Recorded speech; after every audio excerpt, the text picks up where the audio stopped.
Hey everybody, it's Saline. I want to come on here and show you guys how to make a quick and easy Substance Painter file. You only need one thing. Well, I guess you need three. You need your model, you'll need Blender, and then you'll need what is called the Cats add-on. Now, I use a unofficial version because I am further than the Cats version is able to be. But the unofficial and the official will both be in the description of this video. So obviously, my model right now has completely different UVs. You can see my paw pads are on my stomach. I mean, my paw pads are on like my shin, on my tail. So obviously these are a little bit messed up. So I need to make a new Substance Painter file. But doing it like this is a little difficult. You won't be able to get like in between the fingers very well. You'll have to really cram yourself into the legs if you have a design on like the crotch or in between the legs. And it'll be really hard to like get inside of the mouth. And even then, I have stuff that's inside of my head that I won't be able to color unless I make a new Substance Painter file. At least I won't be able to color it easily. So I have my model. What I'm going to do personally is I do a save incremental, which just makes it, instead of just Mira, it's going to make it Mira 1. These are always going to be my Substance Painter files so that I'm not accidentally overwriting my normal FBX. Now, I don't need my clothing, so I'm going to delete it. And then what I'm going to do is I'm going to select everything. I'm going to do Shift D, Z, and drag it above my model. You can do it behind, you can do it above. I prefer above so that if I'm trying to get a front view, I can get a front and back view without having a model in the way. Now what we're going to do is merge our meshes or our materials.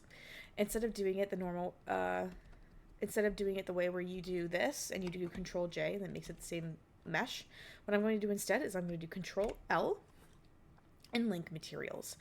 Now, both the body on this and the body on my main one are the same.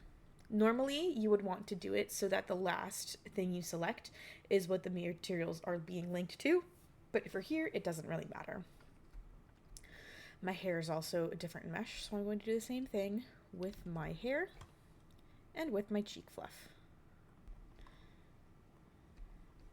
And then I also see that my face is a different mesh, so I'm going to select her, select this, shift select this, Control L, and link my materials.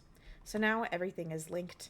If I were to change something on this, it would change on this, and vice versa.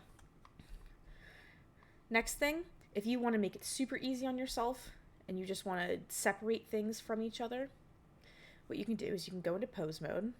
I'll open my pose mode through Cats.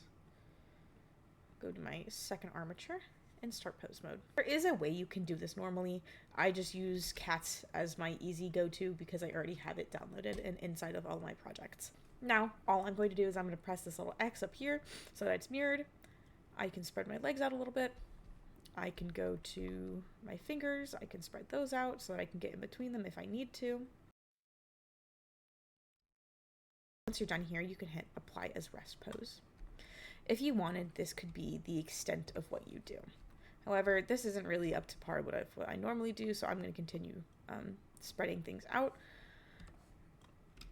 I'm going to make this basically what my model will normally look like.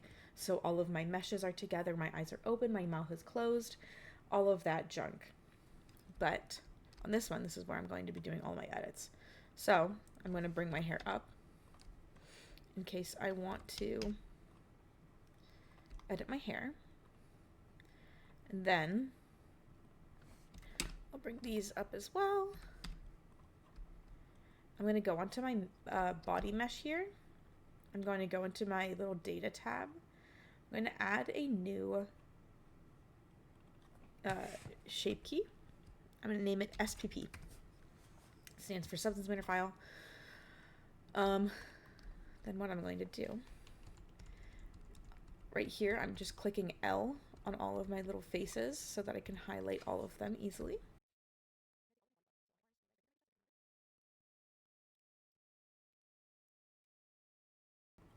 Now that I have these selected, I'm going to go to my X. I'm going to do G, Z, and I'm just going to bring it above my body. I'm going to do the same thing with my ear fluff and my horns.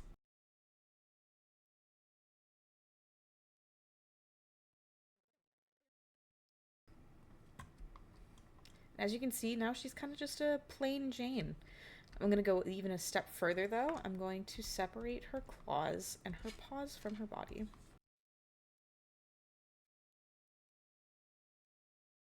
For this one, instead of doing Z, I'm actually just going to do G and X.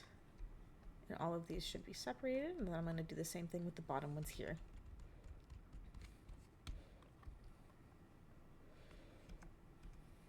So as you can see, normally it's going to look like this, but if we activate our shape key, everything is exploded out a little bit more. Then the last thing I'm going to do is on her face mesh, I'm going to select Ah. Let me make it so you can see. I'm going to select Blink. And then I'm going to do New Shape from Mix. Name this one SPP as well. Then I'm going to go in. I'm going to select the back of my head so that I don't see it. Then I'm going to select the little emotions that she has in her eyeballs. Oh. And I'm just going to bring these forward. And I'm going to bring them up here. I'm going to separate her eyebrows and all of these little emotions that she has going on here.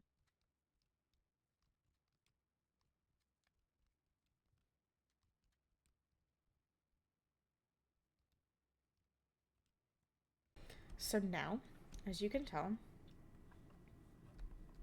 this is what we get when we have a fully exploded substance painter file. So now we have the normal basic model that we would be seeing in game on the bottom. And then we have our individual parts and pieces so that we can easily edit all of them when necessary. I hope that this tutorial was helpful. If it was, feel free to subscribe. I also hold personal one-on-one help and classes in my Discord server that will also be in the description. So yeah, I hope this was helpful, and I'll see you guys in the next one. Bye bye!